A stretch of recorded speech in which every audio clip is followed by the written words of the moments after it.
Hi, this is Umi Dashtari. And Natasha McElhone. In this episode, we speak to Dr. Rosalind Watts. Dr. Watts is a clinical psychologist and a nature lover. Her work as the clinical lead for Imperial College London's psilocybin trial has made her one of the most prominent voices and minds in the field of psychedelic research. Dr. Watts has been named as one of the 50 most influential people in psychedelics. She builds tools and structures to foster connectedness after psychedelic experiences, finding inspiration for their design from nature. She co-founded the UK's first psychedelic integration group and in 2022 launched ACER, a global online integration community. We will talk about the difference between macro and microdosing, categorizing synthetic and natural compounds, the importance of post-trip integration, how psychedelics are changing our approaches to therapy, the conundrum of corporate interests and democratisation of use, regulation, ACER, appropriation of indigenous practices, doing the work and being a tenant in your own trauma, the default mode network. We are 8 episodes in and wanted to thank all of you for your support and feedback so far. If you want to get in touch with us, use the link in the show notes. If you like this podcast, share it with one of your friends to spread the word. Now, let's go on a trip. Hi there, this is Umi Dashtari. And I'm Natasha McElhone, and with us today we have Dr. Rosalind Watts. Welcome. Hey, Ros. Hello. Thanks for taking the time. So I wanted to start us off by looking at some of the studies that Johns Hopkins and Imperial have done to explore the application of psychedelics for therapy-resistant depression, which seem to be promising. Let's ease our way into this by talking about what these studies usually look like and what kind of compounds they use. So, thank you for the question, because it's actually really nice to go back there again and remind myself of when I first started working in psychedelic science at Imperial, and the research that was happening at Johns Hopkins was well underway, and we really learned from them in terms of how we did our trials. So when I joined Imperial, this is nearly 10 years ago now, we were using a particular therapeutic model for these clinical trials looking at psychedelics. We were looking at psilocybin, which is the synthetic form of like magic mushrooms. So it's the active component in magic mushrooms. And that was what they were using at Johns Hopkins as well.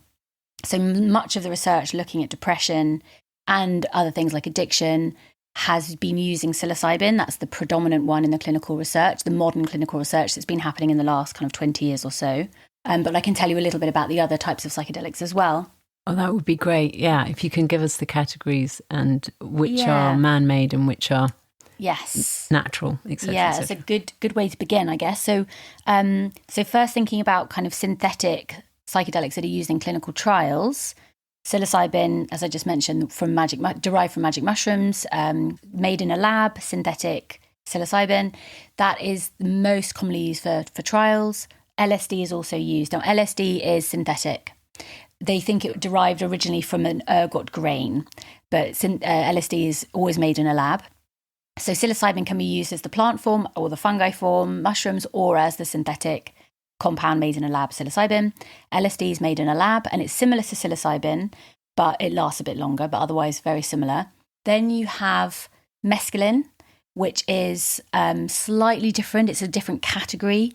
So it's not one of the classic psychedelics. So it has a slightly different mechanism of action and works in a slightly different way, which moves us more into the category of MDMA, which is also synthetic. Oh, and I should say that mescaline, which is synthetic, made in a lab, it comes from cacti. Mm-hmm. And then you're moving more towards what we call entactogens. So whereas psilocybin and LSD are, psychedelic means mind manifesting or soul manifesting. So the idea is that you are having an experience where you're seeing things or feeling things that are revealing parts of yourself coming from within. So that are already there. Yep.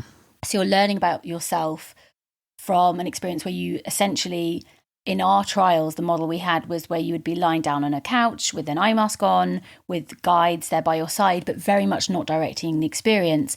Everything is coming from within you. Music is there to guide it, but you're having your own mind manifesting or soul manifesting experience, supported by others, rather than those other people directing you, like in a classic psychotherapy experience where the therapist has an idea of where you might go, with the psychedelic experience, it's very much led by your own inner, they call it the inner healing intelligence, and that directs where you are led to. So as I was saying before, so with the mescaline, we're moving more into the category of entactogens. MDMA is in that category, and that's also synthetic, made in a lab. MDMA is different from the classic psychedelics in that the impact it has on people when people take it recreationally is that would be ecstasy, right? Which is ecstasy, okay. Yeah. Is it's more of an outer experience. Usually people aren't doing it so much on their own in a room with an eye mask on to explore their own inner world. It's more of a experience of connection and love. So people would use ecstasy in clubs in the 90s. And the word entactogen, it's about kind of, there's something about the contact between people. People would hug each other a lot. And it's used now in psychedelic therapy because it essentially relaxes the threat system in the brain. So it allows people just to open up and come into a kind of heart space rather than feeling very anxious. So MDMA is used more for PTSD. So the ones I said before are used more for depression. And then MDMA, we're moving into something that's more for PTSD. And then ayahuasca, we're moving on to now, is a vine. So we're moving away from the synthetics now onto the kind of plant substances. And ayahuasca is, the active component is DMT. And DMT is used sometimes in studies for depression. It has been used in clinical trials as well, as has ayahuasca. DMT is shorter acting. So whereas psilocybin is like 6 hours, LSD is about 12 hours, DMT is about 1 hour. And what does DMT stand for? So DMT stands for N,N-dimethyltryptamine, and there are various different forms. It's being studied at the moment. One of the forms is called 5-MeO DMT, and that comes from a toad. So again, we have the synthetic and we have the natural form, and often the synthetic form, when it comes to 5-MeO DMT, is more ethical because obviously there's issues with harvesting substance from toads. And 5-MeO DMT, well, it's a very, very powerful experience, very short, and people can have these absolute kind of disintegration events. Like it's not for the faint-hearted and not for beginners. It's kind of very experienced psychonauts will spend many years before they ever go towards 5-MeO DMT. I like psychonauts.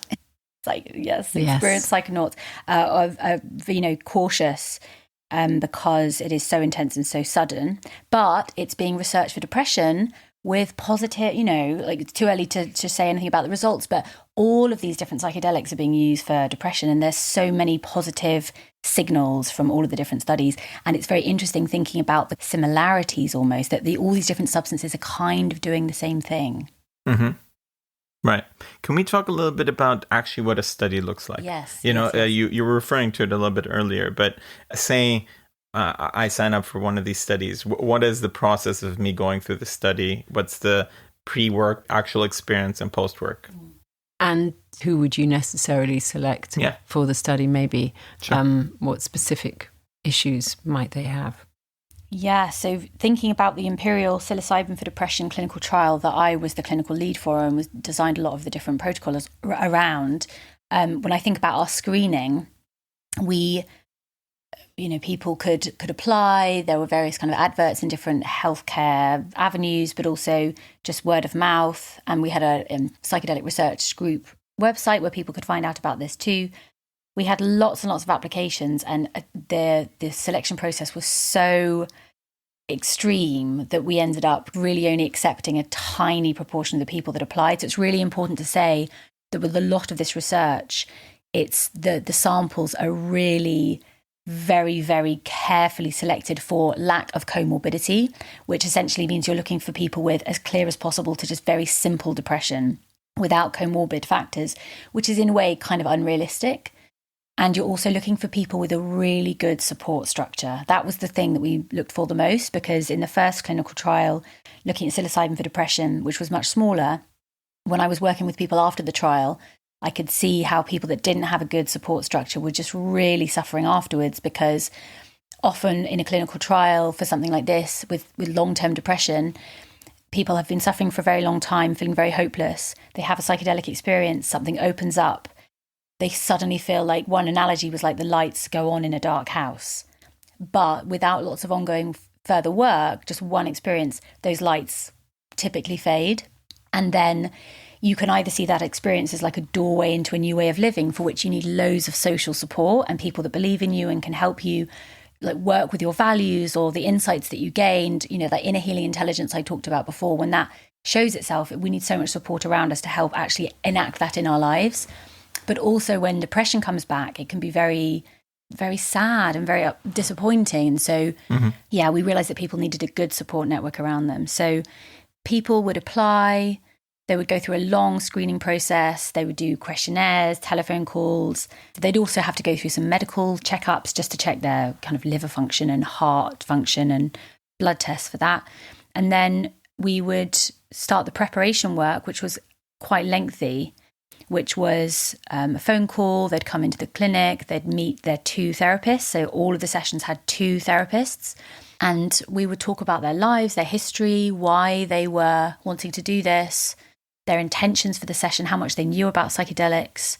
We would spend quite a long time talking about common misperceptions about psychedelic therapy, what's good to look out for, and really importantly, guidance for how to navigate the psychedelic space. So this, you mentioned the Johns Hopkins research. So Bill Richards, who was the psychologist working at Johns Hopkins in the 60s, and then he continued the work as soon as it was made legally possible. And mainly because of the work of Professor Rosalind Watts, who actually died quite recently, who was someone that really carried this work through and enabled Bill, who had been working with psychedelics for depression and addiction in the 60s. Obviously, then they were made illegal, and he had to just go back to being a clinical psychologist working with other things. And then because of the work of Rosalind Watts at Johns Hopkins, pioneering this, getting licenses to renew this work.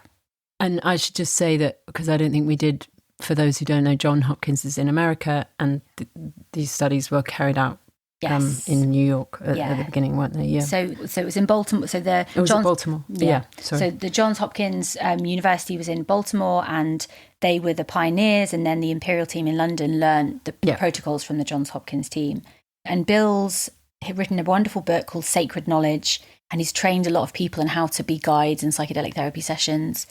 And he really imparts to participants and to therapists that he's training certain kind of mantras.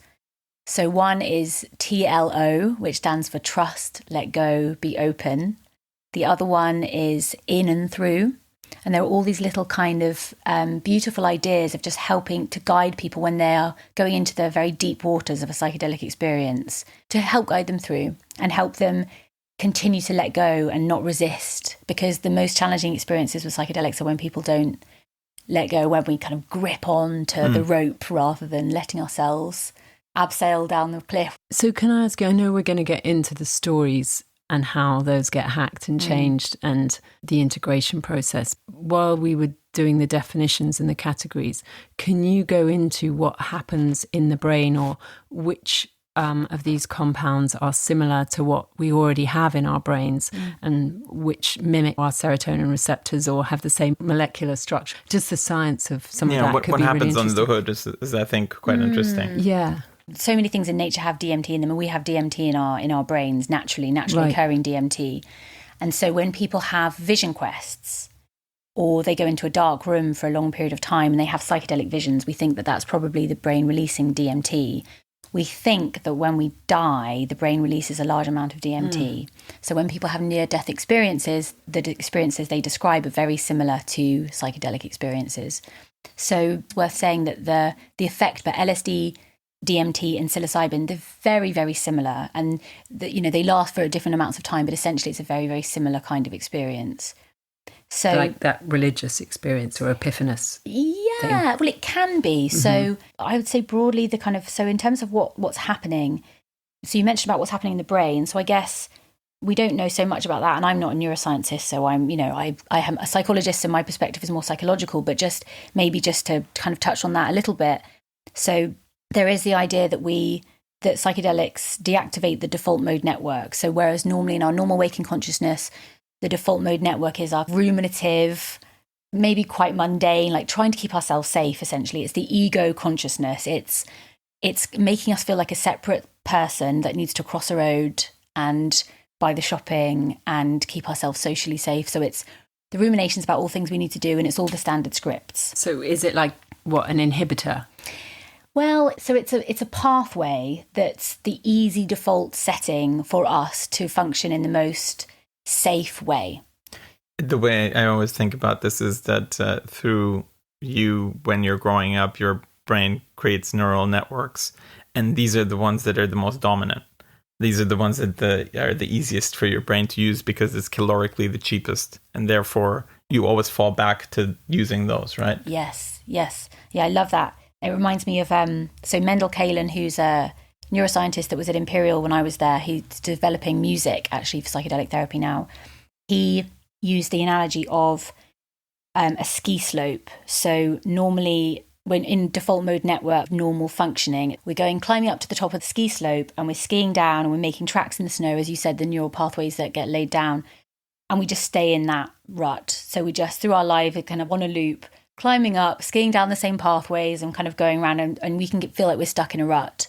The analogy that he used of a psychedelic experience was like a snowplow coming along and just ploughing over those deep, deep tracks, so that then when you ski down, you can ski anywhere. And it's this freedom, this expansive feeling of, oh, well, maybe I'm not that person. Maybe I am this too. But what happens if those original tracks are really quite healthy and good, and the attachments that were formed were very positive ones? Do you want the snowplow to come and wipe them all out? That's such an interesting point, an interesting question. So psychedelics are non-specific amplifiers. So it's all about the way we use them and our intention for using them. So they're like a knife. They can be used for wonderful sculpture. They can also be used for harm. So if we're using psychedelic experiences because we have a particular pattern or behavior that we want to shift, and we're conscious, and we have that as the intention, and we do it in a setting where that is supported, and in the aftercare, which is so important, as important as the session itself, definitely, we work with that really consciously, then we can change habits in a way that's positive.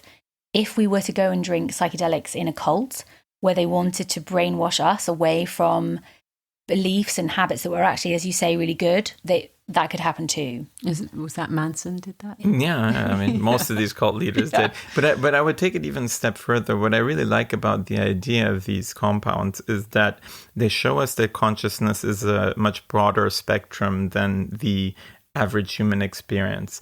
The reality of survival requires us to function very quickly, to have a good grasp of reality, and know that there is a tiger in the bush so that we can jump on the tree, survive, propagate our genes, etc. Now, when you take these psychedelics, what happens is your auditory cortex can all of a sudden connect with your visual cortex, which is not very useful when you're running away from the tiger, but it's really nice to see some patterns emerge when you're looking at trees in the garden, right? And that's this shutting down the default mode network and letting parts of your brain connect with each other that usually don't. So there is something to be gained from that as well. And it is not that, I think I like the analogy with the snowplow, but it's not that you're completely going back to zero, right? What usually happens is it's very hard to completely reset. You actually fall back into those very dominant patterns, right? What I was going to move on to from that is some of the criticism around these compounds. People say that you can have a psychotic episode because you wipe out something that's actually critical to how you are coping with life. I'm just playing devil's advocate. Well, it's so important that we talk about that, because for a long time, when I was growing up, I thought that LSD was something that would fry my brain if I ever tried it. That's what we were taught, wasn't it? Yeah. And so much stigma around them. And then when I started working with psychedelics, and it was really because a friend of mine had had an ayahuasca experience that had really helped with her depression, and I saw firsthand how helpful they can be. But I remember when I said to my family that I was going to be working with psychedelics, they were like, it felt like a kind of risky thing to be doing. So we've grown up with a lot of propaganda against them, but then the pendulum has swung the other way. And there's this, ayahuasca retreats are incredibly trendy. And actually, I think as we are moving into an exciting time when we're starting to think as a culture about reintegrating plant medicines and psychedelics in various different ways, in various different timelines in different places, it's so important that we actually do really, with a clear, level-headed, clear sight, think about the risks, because they're not negligible. We're talking about high-risk sport in a way, or sport isn't really the right analogy, but it's a real pilgrimage and preparation and integration are really important. And people can have experiences of, people can become manic, people can have psychotic experiences during the session, and they can persist beyond. And it's when psychedelics are used really safely with really good guides and good preparation and good integration, I haven't seen anything that's made me concerned at all about their integration. But when they're not, then it's very, I mean, it's something to do so carefully. Of course. I mean, I think it's definitely, sure, you can't be naive about these things. But I do think that there's a alternate universe timeline where people think the way they think about psychedelics, about alcohol and cigarettes, right?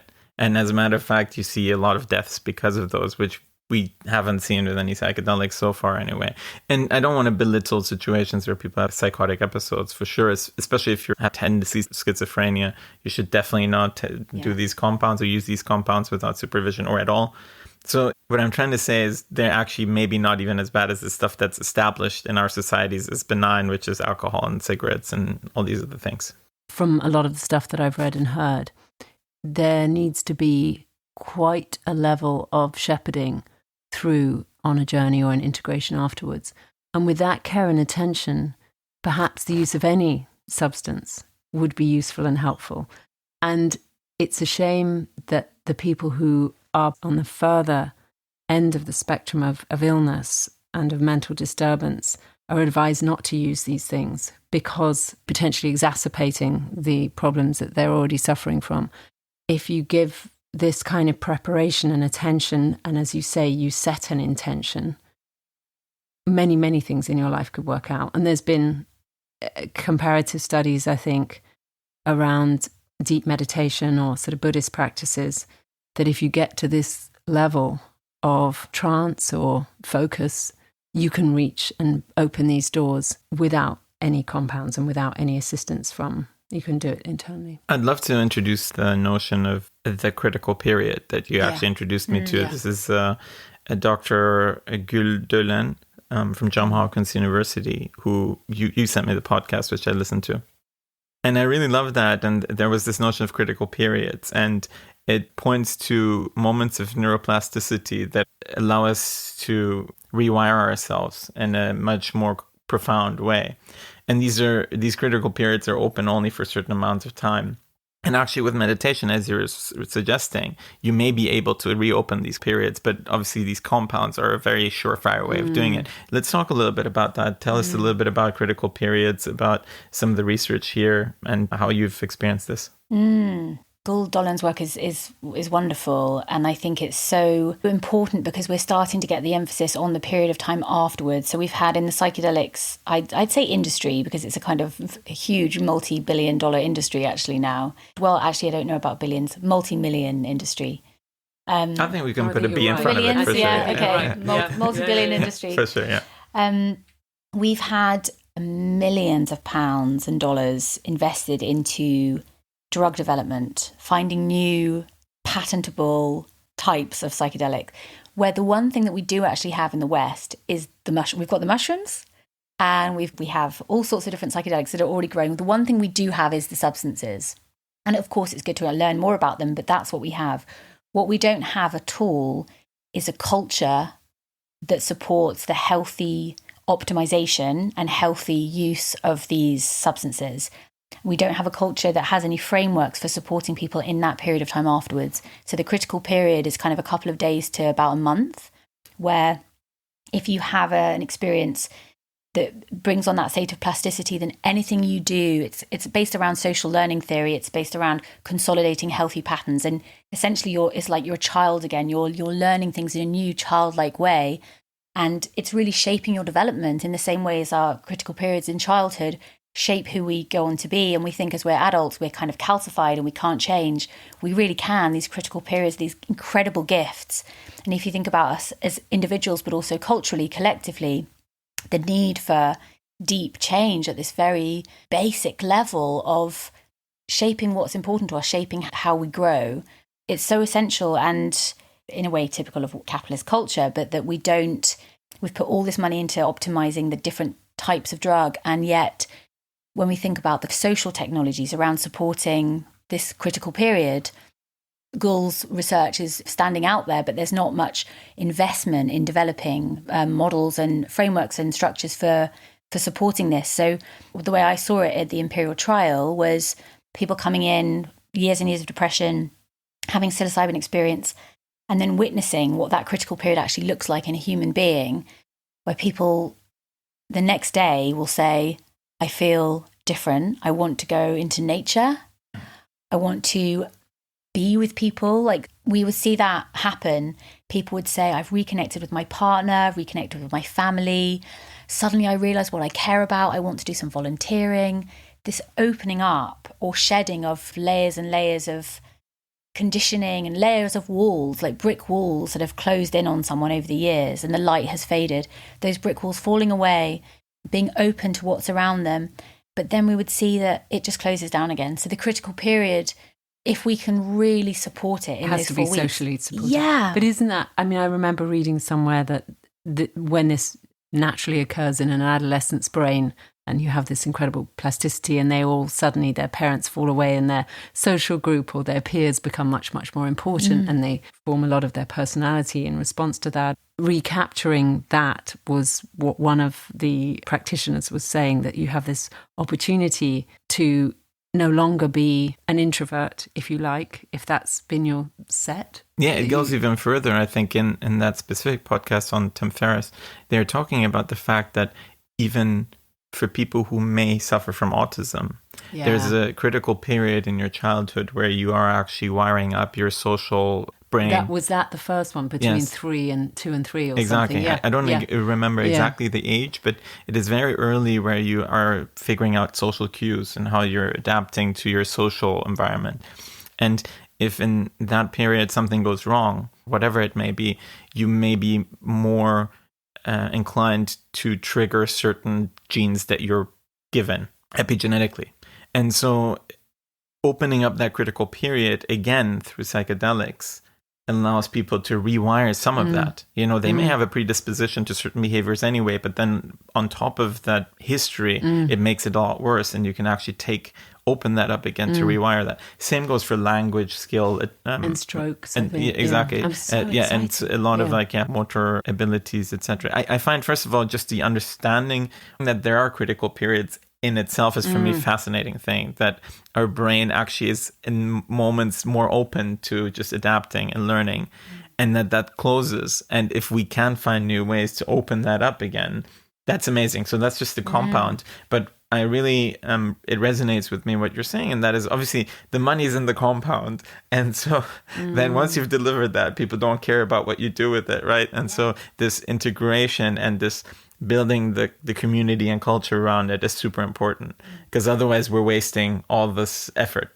So I remember when I started in psychedelic research, I remember people saying, you have one psilocybin experience or one LSD experience, it changes your life, and then you never need to do it again. And that big pharma were never going to be interested because it was a one-off experience that was going to completely change you. So they would not be interested because it wasn't going to make them any profit, because it was one-off and then you were cured. So I remember hearing that kind of story, thinking, interesting. And then as the way things have evolved, and I'm a little bit cynical about all of this, I have to say. So if I sound a little bit negative, it's my slight sadness at the way the field has developed. In some ways, it's incredible the way it's developing in others. And of course, it's natural that you have lots of different pathways through, and that there's always going to be the corporate one. And, you know, somebody like me, who's a psychologist, is probably going to be a little bit wary of that pathway. It feels it's still early, so, you know, nothing's lost yet. Yeah, no, exactly. And just on that subject, do you mean companies like Compass, or Well, is that the name of... So I think essentially that the big psychedelic kind of drug companies are various different ones, and I'm not going to say any names, but there's a few different ones. Some of them, not all of them, are taking as much of the therapy away as possible. And some of them are even talking about it as just a purely kind of biomedical intervention, that it's just about this, it's just a drug like any other, that you give somebody the drug and that they have this experience and that there's no follow-up afterwards. There is no guidance in the session, there's no therapy in the session, there's no preparation, there's no follow-up. It's just, there you go, this will reset your brain, goodbye. Well, this is like antithetical to the use of these things through millennia, right? Yes. Which was all about community, all about ritual. Yeah, completely. And at first, and it made sense that they were doing that because I suppose it's about, maximizing profit. They have a legal obligation to maximize shareholder profits because that's the way corporations work. So it's this shaving off all the non-essential aspects. So I could see why that was happening in some places. But then I had a slightly more cynical thought recently, which I shared with someone at a conference, and actually they kind of agreed with me, which is what's giving me the confidence to share it here, was going back to what I said before about, you have one session and then Big Pharma aren't interested because it's one session. If we take away all the therapy, not only does it make psychedelic therapy cheaper, because then it's just a psychedelic drug experience, like a capsule, but then also it's likely to mean that critical period is lost, that the positive changes aren't really consolidated, and so you have to come back again. Yeah. And so then it moves into something where it's just going to make you feel a little bit better for a while, but it's not going to lead to the deep actual developmental change and the huge shift that we could see if we decided instead as a culture that we were going to really think about ways to innovate and optimize and support the after period, which would mean that people would have an experience, and then not only that kind of first month of the critical period where the plasticity in the brain mean that really focusing on therapeutic support in that month could have incredible impacts that we have no idea about because we haven't ever done it. Yeah. But that beyond that, we could just see psychedelics could be a gateway. People used to talk about like cannabis as a gateway drug into like hard drugs. So I like this idea of like the gateway drugs, but I think that psychedelics could be a gateway drug into community. Mm-hmm. Because interchanging everything. Yeah. Tell us, this is a good moment to talk about your project. Yes, perhaps. Let's talk about ACER and the integration. But can I just say briefly before, I like your thesis. I just think that organizations, corporations want to do the most scalable thing, and actually dealing with having to, do the therapy afterwards. It's just not scalable because it requires a lot of human resources. And so they are probably just profit maximized by saying, hey, look, we can deliver the drug. That's an easy way to do. And they don't care much about what comes after. And maybe it requires regulation or, intervention by communities and therapists and all that to come in there. What I'm trying to say is I don't think there's conspiracy at play where they want to essentially, purport. Yes. There are a lot of conspiracies in the world that are probably true. I think also, this is there's an additional issue to support that, which is it's to democratize it. If you can put it in a pill form and distribute it to the most number of people, that seems a little more fair than this rather exclusive experience where you need two therapists, and however many resources and time off work and which just isn't accessible for everyone. So I guess it is a challenge how to get this going, and whether it's groups, whether it's a sort of 12-step thing that you go into after the experience, or I'm sure there's tons of communal ways in which to do it, but it does mean it's a mindset shift, isn't it? Yeah. But tell us about ACER. Well, that's actually kind of what ACER was developed for. So however people have their psychedelic experience, as long as it's safely held enough that they get through that experience without adverse effects and harm, which of course is a real risk when, people have psychedelics without therapeutic support. But however people have their experience, whether it's taking acid at home because they want to experience it, or whether it's because they go to an ayahuasca ceremony or they take part in a clinical trial, people are taking psychedelics in so many different settings. And what they're then seeking is a community of people to work through this critical period with and to really maximize the benefit of the experience. But more than just that, it's just seeking community, people that understand, because in our culture, psychedelics, we don't have a long lineage of psychedelic use. We don't have the structures or the understanding. They're still quite niche. So when people have had a psychedelic experience, they really want to find other people who have had it as well, who understand, and who aren't going to kind of shame it or stigmatize it, but are going to help them learn and keep growing and keep opening.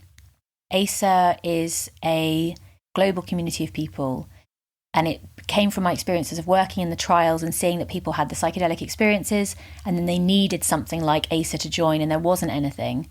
It's a year-long process. It's because integration is a long process. So it's a community that can get really deep roots and can become quite strong and solid, and you make friendships that you'll hopefully keep for the rest of your life. And the notion of integration is taking whatever you discovered and putting it back into your life, basically. Yes. So psychedelic integration is integrating, bringing in the wisdom and the insights, the gifts of the experience into your life so that you actually live it. So it becomes part of you. You integrate it into yourself. It's part of who you are. New habits. Exactly. New habits.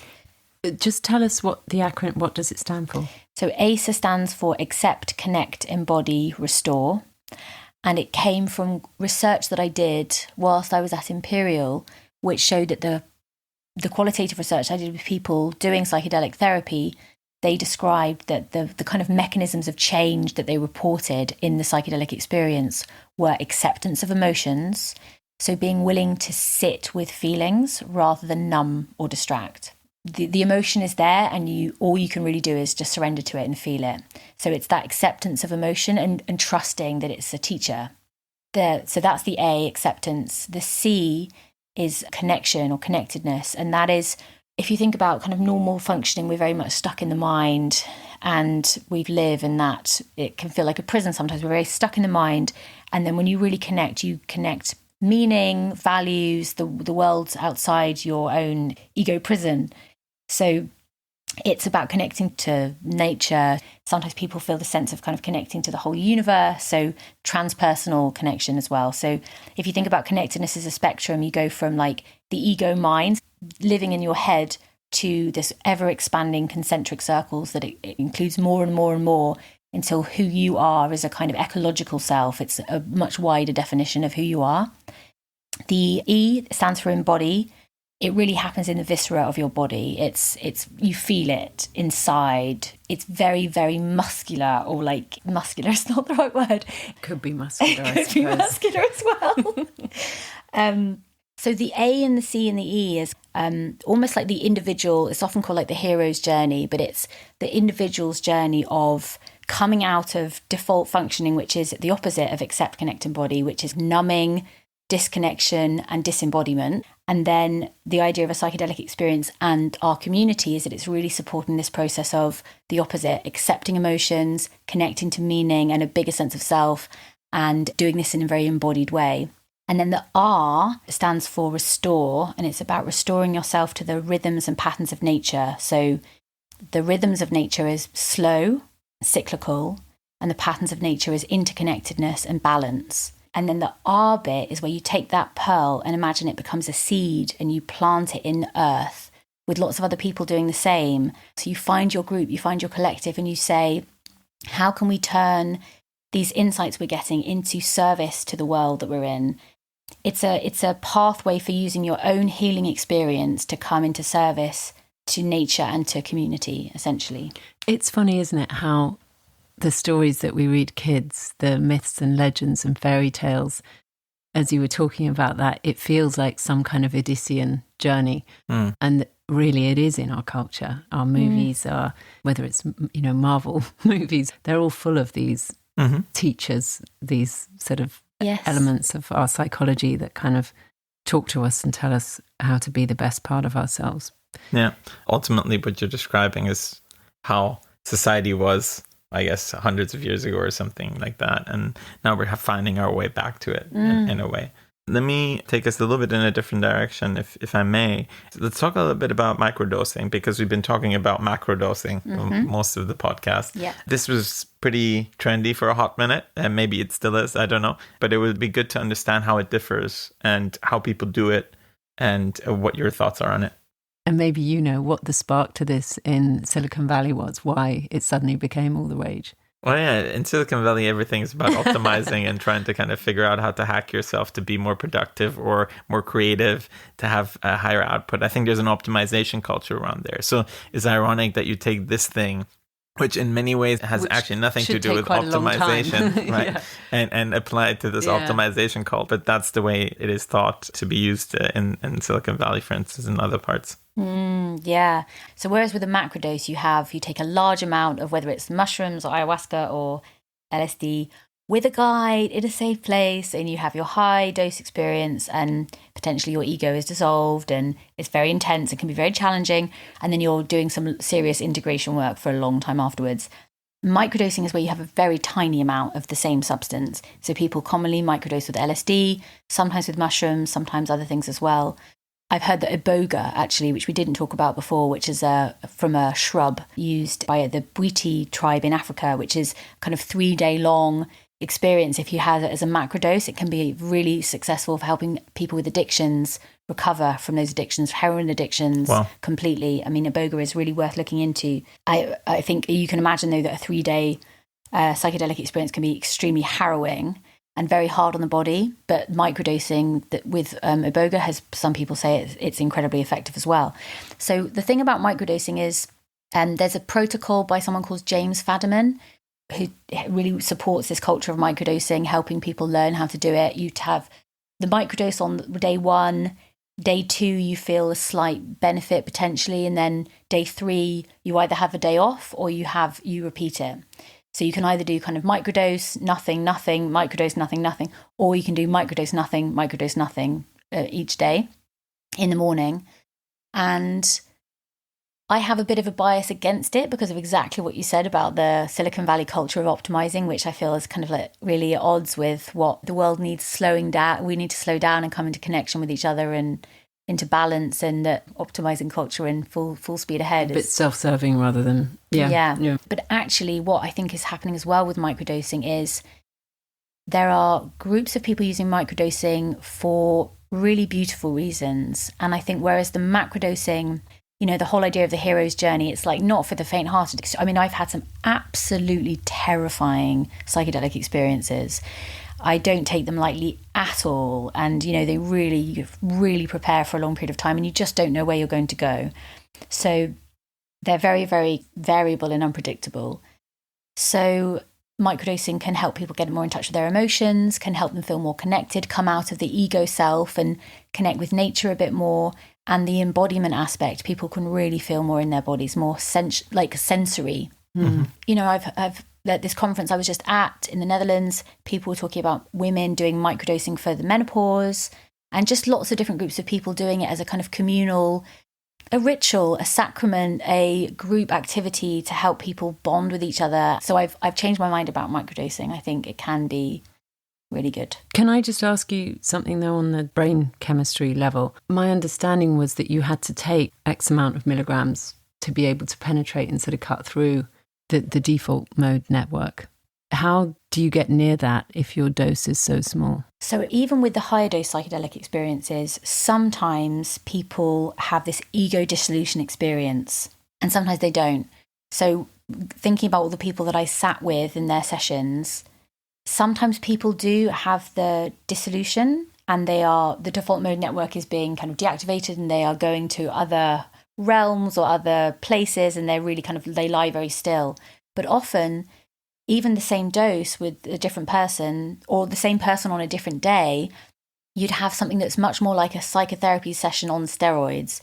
So you'd be feeling very emotional, you might be remembering traumatic memories and living through them, and you're very much not, your ego has not dissolved, you're very much still in your yourself, but you're just in a very deep experience of feeling emotion. So with microdosing, you don't have the ego dissolution, but in terms of the therapeutic, amplified emotion, amplified feelings, it helps you go from being in your head, being in your ruminating kind of mind and thinking of all the things you've got to do that day, and then just being more in your body, being more in your emotions. So I think one way of thinking about it, I think Ian McGilchrist's idea of left brain, right brain is really interesting, that we live in a very left brain culture. It's very rational and linear and thinking of all the things we have to do and thinking about productivity.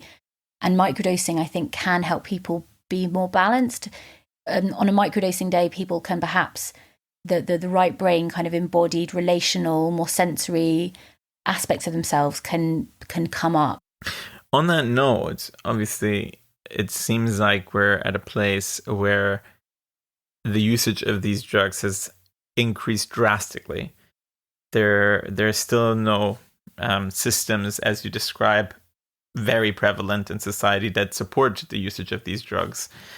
Obviously, it made illegal to begin with because of overusage in the 70s and 60s and people just going off the deep end. What is your concern around the renaissance of this stuff in a vacuum of real regulation and support systems around it? Yeah, I do really have, as well as being so excited about the potential here, I do have concerns because Well, the main concerns, I suppose, we're already seeing in the psychedelic community, both above ground and below ground. So in clinical trials and also underground, in where people are doing ceremonies, we are seeing cases of abuse, boundary violation. Boundary violation is a big one because when people take psychedelics, they are rendered quite vulnerable, quite suggestible. And people that like to be seen as a guru or to have lots of power might be attracted to giving people psychedelics. I think we'll also see people just not living in a culture that is... Our culture is very disconnected.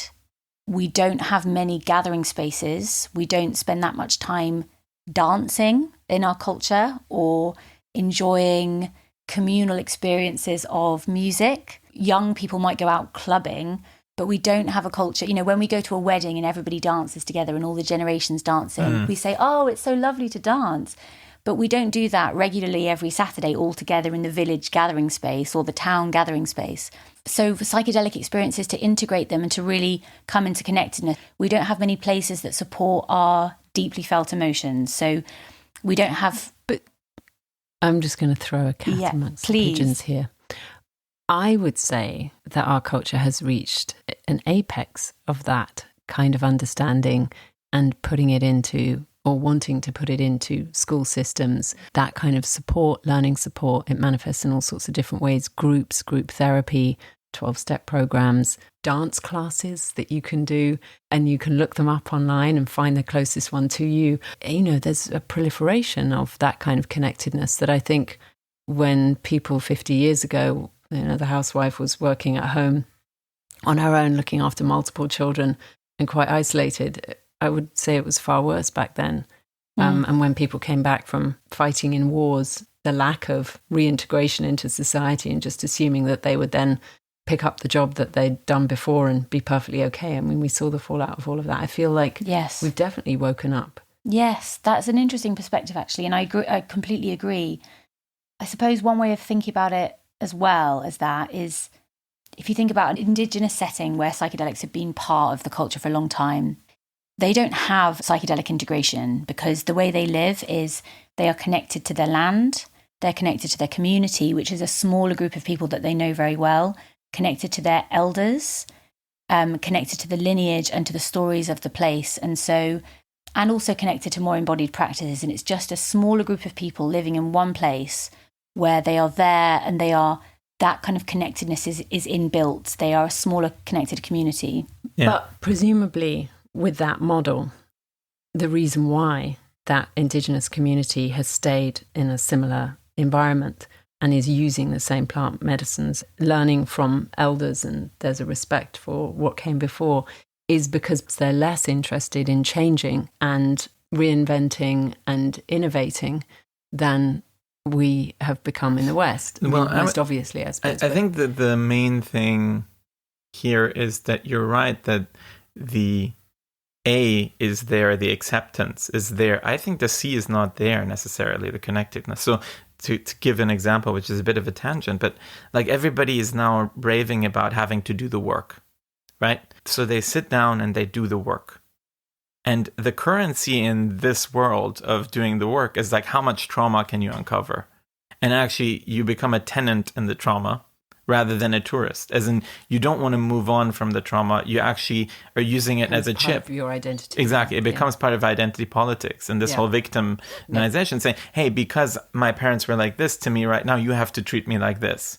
And it's not about transcending that. It's actually about like, I am an individual that had this experience, and like, it's not about connecting with other people to overcome that. It's actually, it becomes like separating. Exactly. It's about separating. It's about building your identity around it. So I do think that while you're right that there is a lot more awareness around it, I don't think that the integration of it and actually the giving back, the like putting going out there and providing some value back to the community and actually moving on from the trauma that you uncover. Yeah. This idea of becoming attached to, kind of leaping on to and staying on it for as long as possible. Because if I get off this lily pad, I'm no longer swim. special. And I'm just going to be in the pool with everyone else. So I think the point really that I'm trying to make is it's great to uncover these things. There's learning in everything, when you uncover these things. But if you hold on to them, then you're becoming a prisoner of a story. And by the way, there's a much richer story for you to still write about yourself, rather than being stuck in the previous issues and maybe injustices that were, thrown your way in life, of course. And the beauty is, if you are in community, if you are connecting with other people, if you are putting yourself out there, you actually can move on from this individualistic past and the stuff that you had in the... No, actually... There's that lovely phrase that trauma is just information. Yes. Yeah, exactly. Absolutely. And if we can use that it's a map, that it's a handrail to a way out of that building, then happy days. And that's what I feel the psychedelic therapy, to me, my interpretation of it is that. It's full of efficacy, in fact, rather than going to a psychotherapist week in, week out for the rest of your life. Yeah. It's an initiation. And so, we can think of trauma as an initiation if we're supported to move through it. We need support so that we don't just stay there. And I think support from community is so good for that, because then you don't feel like you're alone with it, and you can, as you say as well, give back to other people, which I think is the best therapy, being able to support somebody else. Or support nature, or have something you believe in and want to stand for, or something you want to change in the world.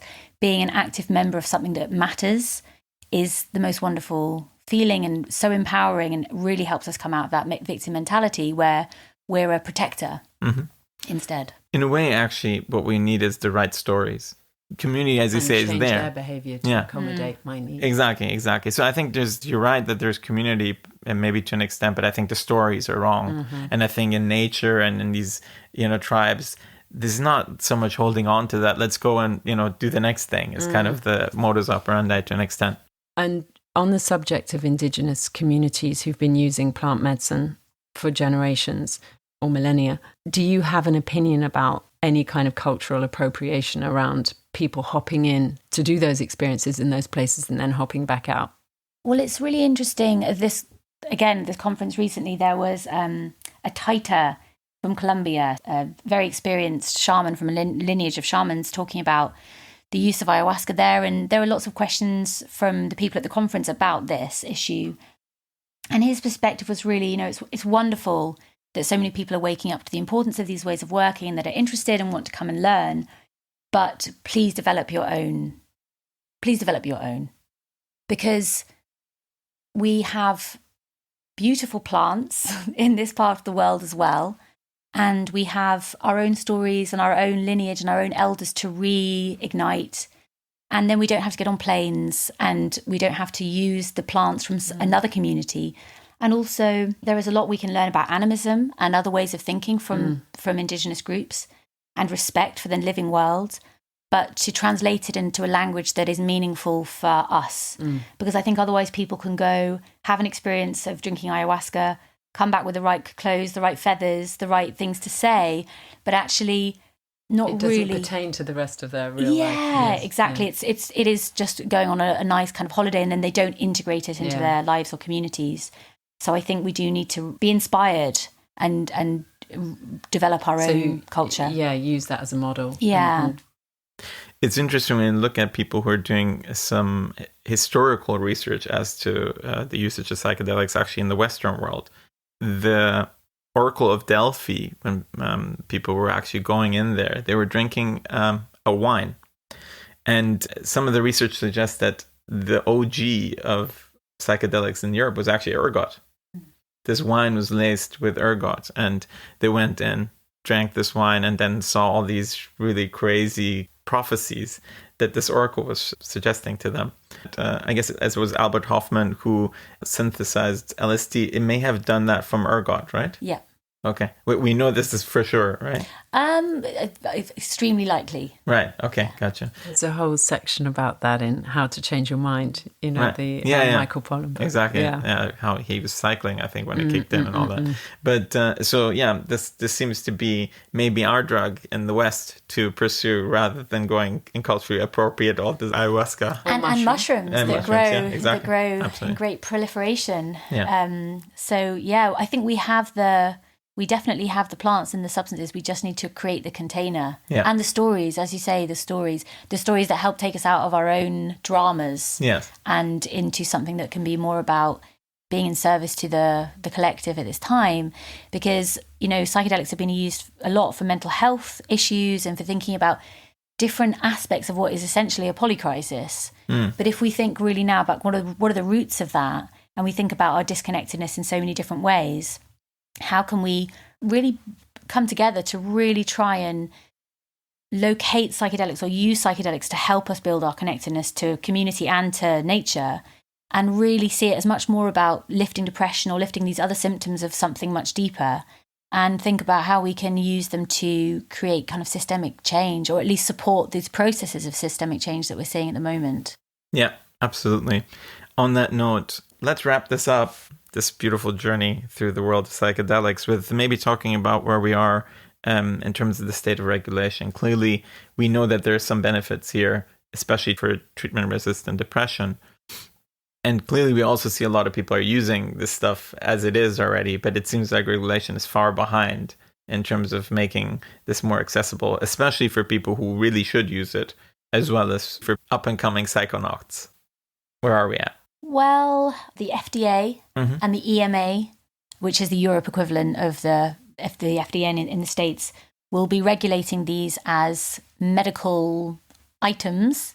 And so they have to go through all the same stages of drug trials that other drugs go through, which are very, very lengthy. For good reason, they're very cautious.